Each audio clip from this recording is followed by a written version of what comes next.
Sarah Pierce, and welcome to this free art lesson on why pots might explode. One common reason for pots exploding is that they have air bubbles in the clay.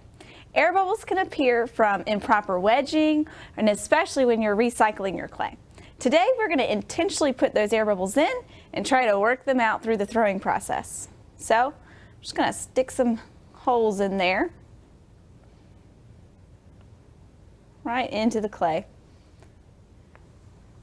All right, and then I'm going to try throwing with those holes in there.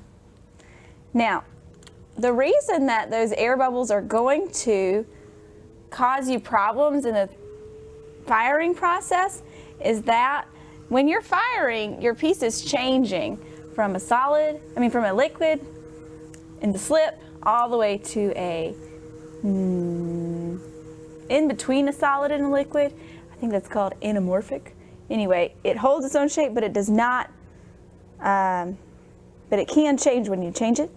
Then, when it's in the firing process in the kiln, it turns into a solid. And what happens is it heats up really, really hot, and the molecules in there are going to be coming closer together. And any air bubbles in there don't have any space to exist. And then, boom. So what I'm doing is I'm opening it up, and I can feel those lumps of that air that I put in there.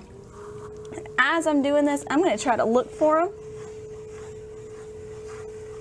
and I'm going to pop them and let that air out. Oh, I just heard one pop itself. We'll find one.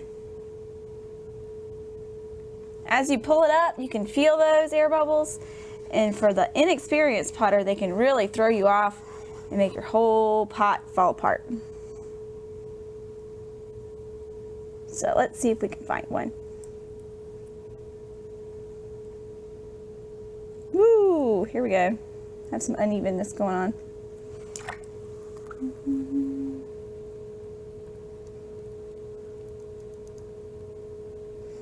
As you're squeezing the sides, you're going to find that some of those air bubbles are going to work themselves out. Some of them are going to give you some problems. Okay, now I'm just going to slow it to a stop. I'm going to look.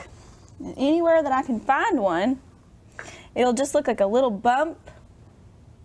I'm going to stick my needle tool in it. I'm looking.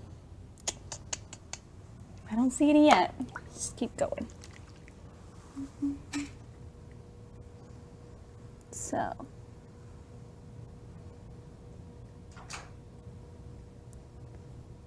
Sometimes they hide in those thicker areas of clay, so I'm just going to make it thinner.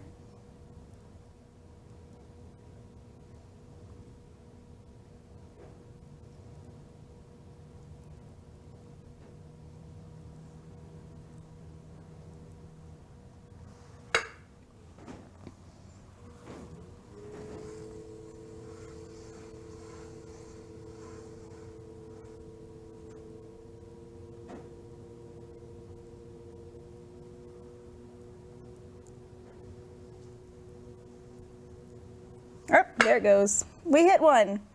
So you can see that little area right there is where that air bubble had popped, that crater, and when my knuckle snagged it, it pulled it apart.